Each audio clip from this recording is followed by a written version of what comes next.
পরিবর্তন news channel, আপনার কণ্ঠ, আপনার পছন্দ। নমস্কার, পরিবর্তন নিউজ চ্যানেল আপনার স্বাগত আছে। নতুন আপডেট জন্য চ্যানেলকে লাইক, সাবস্ক্রাইব ও কমেন্টস করুন। আজকে আপডেট। আজ লোকসভা নির্বাচনে 2024 শুরু হয়ে গিয়েছে। জনসমক্ষে জনসমর্থন সংযোজক মিলিত হওয়া একেকারী ভোট ব্যাংক তৈরি করা জনসমুদ্র। ভুখা মানুষের অধিকার অভিযান কর্মসূচি মাধ্যমে শ্রমজীবী মানুষের শ্রমিক সংগঠন ও সংস্থা সংগঠন সমস্যা ও সমাধান জন্য অধিকার জন্য আন্দোলন। 18 জানুয়ারি 2024 শিয়ালদহ ও হাওড়া স্টেশন থেকে জমায়েত মিছিল এবং বাবুঘাট থেকে কলকাতা মিউনিসিপাল কর্পোরেশন ডাক জনসমাবেশ। 19 জানুয়ারি 2024 বাদু মধ্যমগ্রাম আলোচনা সভা, গ্রুপ আলোচনা, কমিটি গঠন এবং আগামী কর্মসূচি ঘোষণা করা হবে। মানবাধিকার লঙ্ঘনের মতো কাজকে রুখতে অধিকার কর্মসূচি পালন করবেন।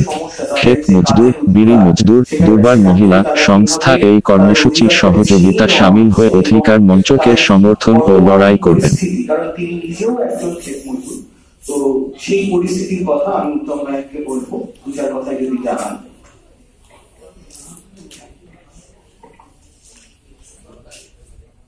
তাদের যে মজুরির টাকাটা গ্রামে ইউটিলাইজ হয় না, গ্রামের উন্নয়নের কাজে লাগে না, তারা কিন্তু শহরে গিয়ে ছেলেপুলে মানুষ হওয়ার জন্য যায়।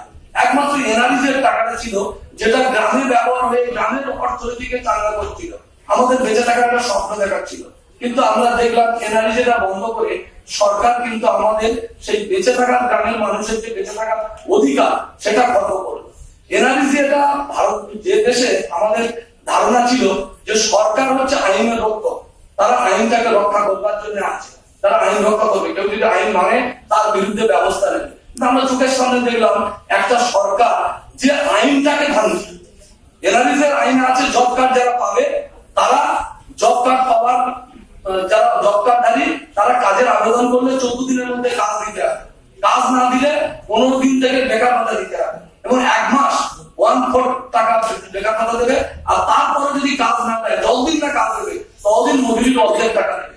2 বছর কাজ বন্ধ, এইভাবে বন্ধ রাখার জন্য আইন অনুযায়ী সরকার কিন্তু মানে মজুররা, আমরা যারা খেত মজুর জব কার্ডধারী, আমাদের কিন্তু 77,595 টাকা আমরা সরকারের কাছে ক্ষতিপূরণ হিসাবে।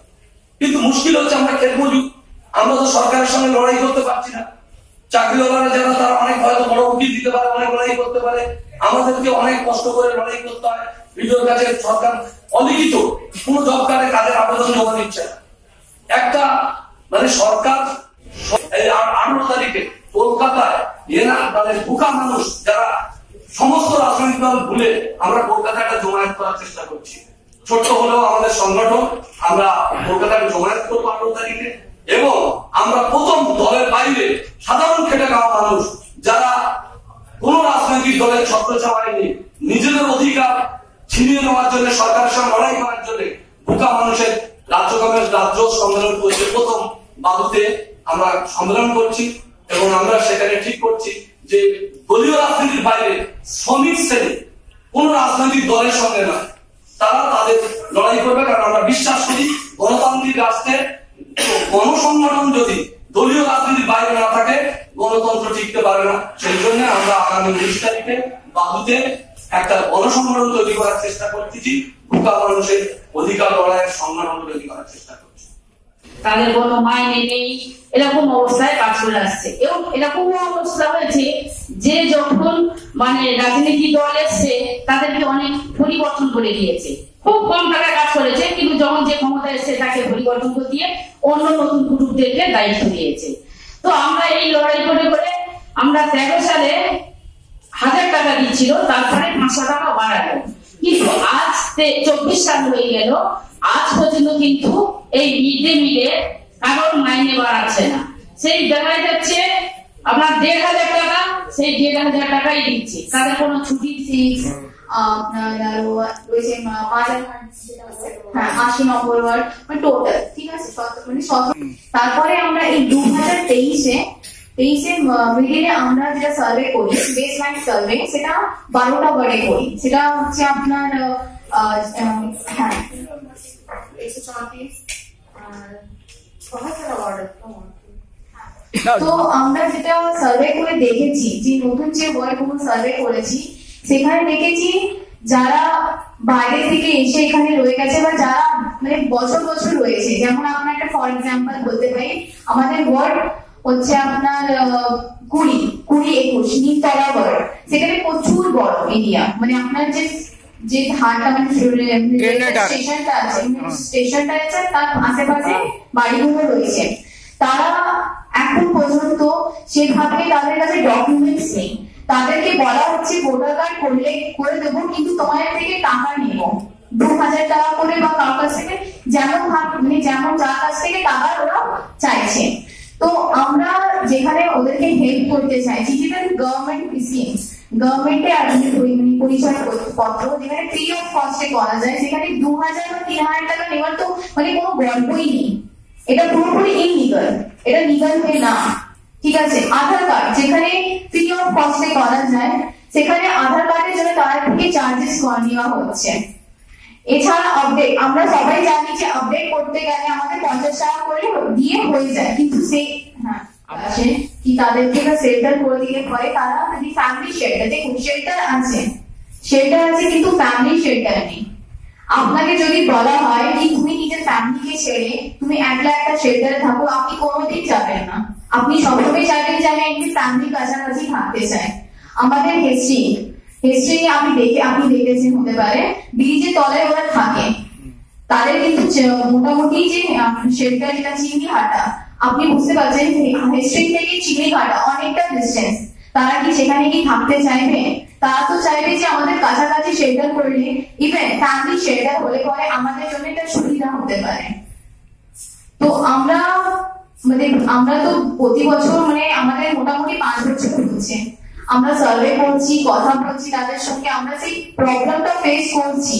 তারা কি প্রবলেমে রয়েছে তারা আমরা এটা মানে ভাবতে পারছি যে ওরা কোন প্রবলেমের মধ্যে রয়েছে।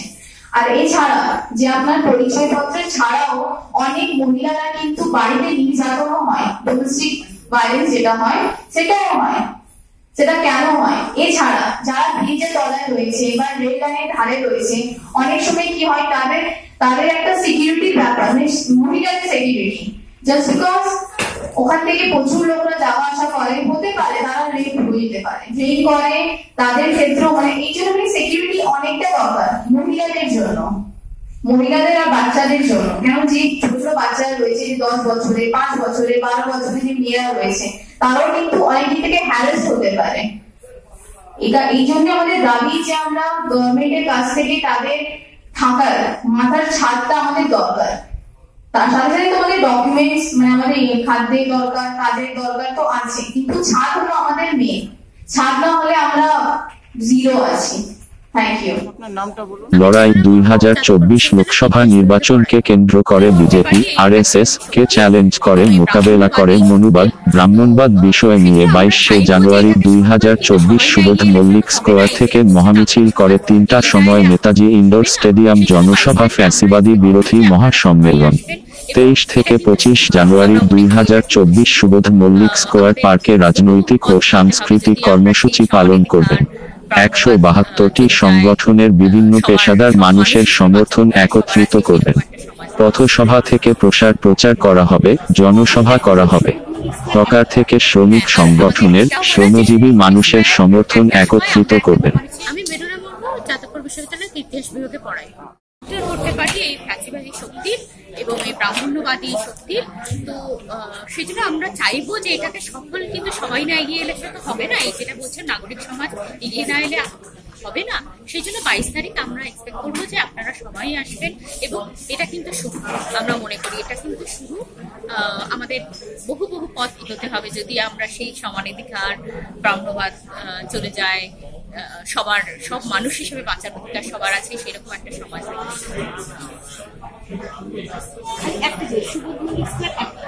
হ্যাঁ, আর আমাদের এটাও বলা যে সুবোধ মল্লিক স্কোয়ার একটার সময় আমরা একটা মহামিছিলের আয়োজন করছি। আপনারা যদি সবাই আমাদের সঙ্গে পা মেলান, এবং পা না মেলালে আমাদের চলা আরো দ্রুত হয়ে উঠবে না। সেই জন্য অনুরোধ করবো আপনারা যাতে সবাই এগিয়ে আসতে পারেন। আপনারা যে 22 জানুয়ারি যে আপনার কর্মসূচি আছে, আপনি মনুবাদ নিয়ে কথা বললেন, মনুবাদ নিয়ে কি রকম আপনারা সব লড়াই করবেন এটা আগামী দিনে? মনুবাদ তো কিছু নেই, এটা শুধু একটা শব্দ। তো আপনারটা কিরকম লড়াই? আপনাকে মানে আমি তো ইতিহাস পড়াই, সেহেতু আমি জানি মনুবাদ কি সাংঘাতিক এবং কি ভয়ঙ্কর, মেয়েদের বিরুদ্ধে কিভাবে মনুসংহিতায় লেখা আছে, এবং যারা কে আমরা নিচু জাত মনে করি তাদের সম্বন্ধে কিভাবে লেখা আছে। সেহেতু আমার কাছে মনুবাদ খুবই ভয়ঙ্কর, মনুসংহিতা খুবই ভয়ঙ্কর একটি টেক্সট, এবং এটা ঐতিহাসিক, হিস্টোরিক্যালি অ্যাভেলেবল এটা টেক্সটটা, সেহেতু আমার কাছে ঠিক উড়িয়ে দেওয়ার ব্যাপার নয় বলে আমি মনে করি। এবং সেটা সামান্যতম ইতিহাসের পাঠ থাকলে এটা জানা উচিত। 2019 আপনারা যেটা লড়াই করেছিলেন বিজেপি নিয়ে, এই বছর আপনার 2024 যেটা আসছে, আপনি যে লোকসভা, আমি কোনো রাজনৈতিক পার্টির না বলছি আপনারা যে সমর্থন করছেন যে দলকে, ওটা আপনারা লড়াইয়ে পিছিয়ে চলে গেছে। আপনি কি রকম দেখছেন আপনার যে বিচারধারা আছে, আপনারা ফলাফল যেটা সমর্থন করছেন যে দলকে, ওটা আপনার দলকে সমর্থন করছে না ভাই, না যে দলকে আপনি সমর্থন করছেন সমর্থন কাটছেন, ঠিক আছে? আমি পুরো রাজনৈতিক দলের হয়ে বলতে আসিনি ভাই, আমি সাধারণ মানুষ, আমি নানা পেশা থেকে লোক এসছে, আমি ওরকম সবাই পড়াই বলে ডেকেছে, আমি এসছি, আমি কোনো পার্টির লোক নই, আমি কারণ ঠিক আছে। আগামী দিনে আপনারটা যে বিচারধারা লড়াই আছে, এতে মানুষকে, জনগণের মানুষে কিরকম আপনারটা প্রচার প্রসার করতে পারবেন, এটা ফলাফল আপনারটা রেজাল্ট ভালো হবে, এটা কিরকম দেখছেন আপনি? মানে রেজাল্ট কি হবে সেটা তো আমি তো ইলেকশনে লড়ে, ইলেকশন নেই, আপনি বিচারধারায় নিয়ে তো দাঙ্গাবাজ। হ্যাঁ, বিচারধারা নিয়ে আমরা আশা করবো যে একটা অন্য পৃথিবী আমরা দেখতে পাবো, যেখানে মানুষকে মানুষ হিসেবে তাকে তার অধিকার দেওয়া হবে, তাকে সম্মান দেওয়া হবে। সে মুসলমান বলে তাকে আলাদা করে দেবো, সে দলিত বলে তাকে শুধু দলিত বলেই তাকে মেরে ফেলবো, সে আদিবাসী বলে তাকে সিএ এর কাগজ দেখাও বলে, কাগজ নেই বলে তাকে তাড়িয়ে দেবো, এগুলো হবে না, এটুকুই আশা রাখি। सीए तो बोल रहे गृह मंत्री की सीए लागू हो जाए, एनआरसी भी लागू हो, হ্যাঁ, তো দেখা যাক এখনো লড়াই চলছে, আমরা হেরে যাইনি, আমরা আশা রাখি, সেই জন্যই লড়াইটা চালিয়ে যাওয়া। ঠিক।